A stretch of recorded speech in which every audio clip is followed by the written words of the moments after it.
Hello everybody and welcome back to another video. Today, you read the title, we're going to be going over some Hersheypark fun facts. Some you probably knew, some you probably don't know, so without further ado, let's quickly get started. So to start off, going back to the very beginning of Hersheypark's history, the park was actually made as more of a picnic ground for workers rather than an amusement park, but it got its first ride, the carousel, which is not the same carousel as exists today, but close enough. So it got a carousel and then eventually got more and more rides until it's the amusement park we know today.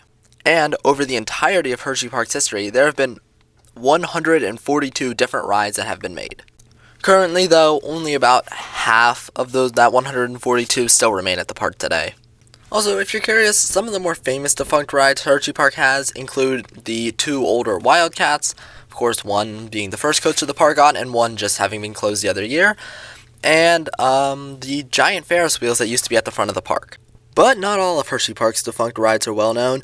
They had some older, more interesting attractions, such as a weird jungle boat ride thing near the front of the park, and two identical chance rides toboggan coasters next to each other. And looping back to what I was saying earlier about there being two defunct Wildcats, one being the old PTC wooden coaster, and the other being the GCI that just closed the other year for Wildcat's Revenge, the third Wildcat. Well, there almost wasn't a third Wildcat. Well, kind of. I'll explain. So, Wildcat being RMC'd had been a plan for quite a long time. However, it wasn't always originally themed to being Wildcat's Revenge.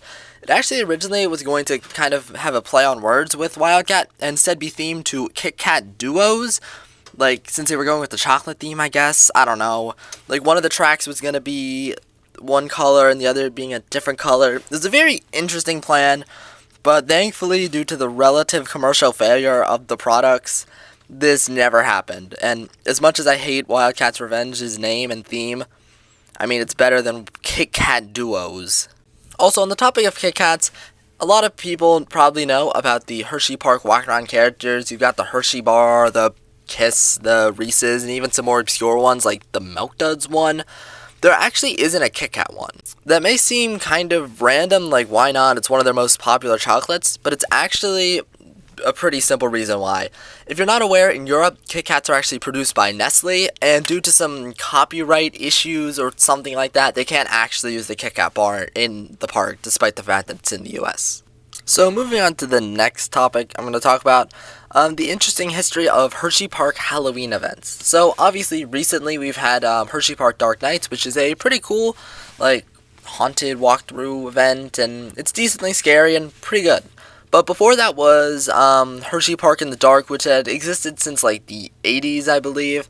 And it was a fine event, very standard, nothing special. Now, getting a bit more obscure, in the early 2000s, there's actually an event called Haunted Harvest. I actually made a full video on it.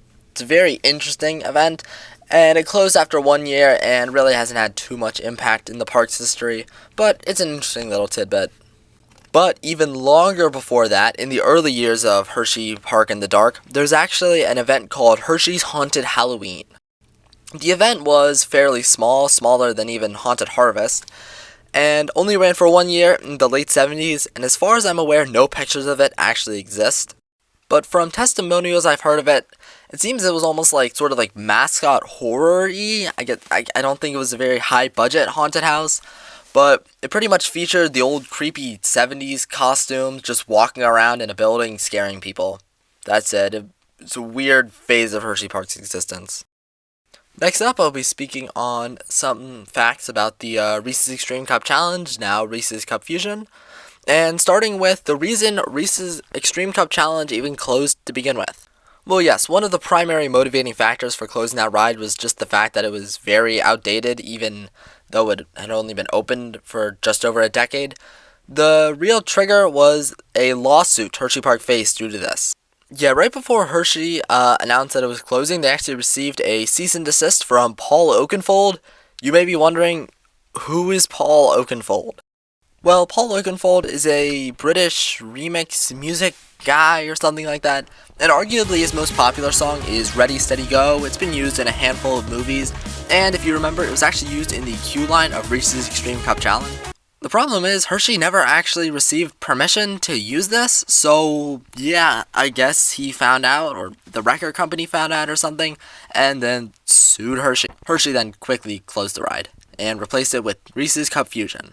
But if you're not aware, Reese's Cup Fusion actually does have a few references to Extreme Cup Challenge, such as an old target that gives you a lot of points that I believe doesn't actually exist anymore. I don't know why, but they got rid of it. And there's also a door labeled Reese's Extreme Cup Challenge in the ride. And another random fact about Reese's Cup Fusion, none of the voice actors in the pre-show are known, like who they are, like Mint the Merciless, except Agent 55 was actually oddly voiced by Patrick Warburton, of all people. What the? So now the rest of the facts I have, most of them don't really seamlessly flow into one another, so I'm just going to go through some of them fairly rapid fire. So many people know that before the Hershey Chocolate Tour ride opened at Chocolate World in the 1970s, there was actually a tour of the real factory just a few minutes away. But where Chocolate World is now actually had another chocolate experience, if you want to call it that. So basically it was an extension on the real tour by talking about like the dairy farms. There was like a mock dairy farm and like a little walkthrough museum-y thing with some facts. But it also allowed you to like milk real cows, and they would use that milk for the factory. Very interesting. And some more about some old Hersheypark defunct rides. Recently, the dinosaur go-round was closed just a few years ago, very quietly, without any sort of mention of it by the park. This was likely due to a growing extremist group claiming that the ride shouldn't exist anymore as dinosaurs weren't real. And while Hershey paid no attention to it at first, they then threatened legal action. So I guess they didn't want another Paul Oakenfold situation on their hands. And for an older ride, Mini Comet used to be an old E&F Miler kiddie coaster that the park had, and it was only around for a few years, but something interesting is that when it was first installed for 1 year, Comet was temporarily renamed Mega Comet before quickly reverting the name, naturally. Also, something interesting that I haven't heard much about online, but I've seen before, is that apparently Hersheypark was actually one of the primary inspirations for Walt Disney making Mickey Mouse Park, later Disneyland. So yeah, I guess we have this big corporation park to thank for another big corporation park. Also, sort of on the topic of Walt Disney, so you know that stupid rumor that Walt Disney is cryogenically frozen under Pirates of the Caribbean? I mean, that's blatantly false, but at least it's a bit more accurate for Milton Hershey. I mean, obviously he's not like cryogenically frozen under Sky Rush, but actually he never received a formal burial until only a few years ago. His body was actually discovered just outside of the Dunkin' Donuts at the old entrance area. Like, I'm showing a Google Map picture of it. It was in this area on screen right now. And he was later transported to an actual graveyard, but very interesting scenario.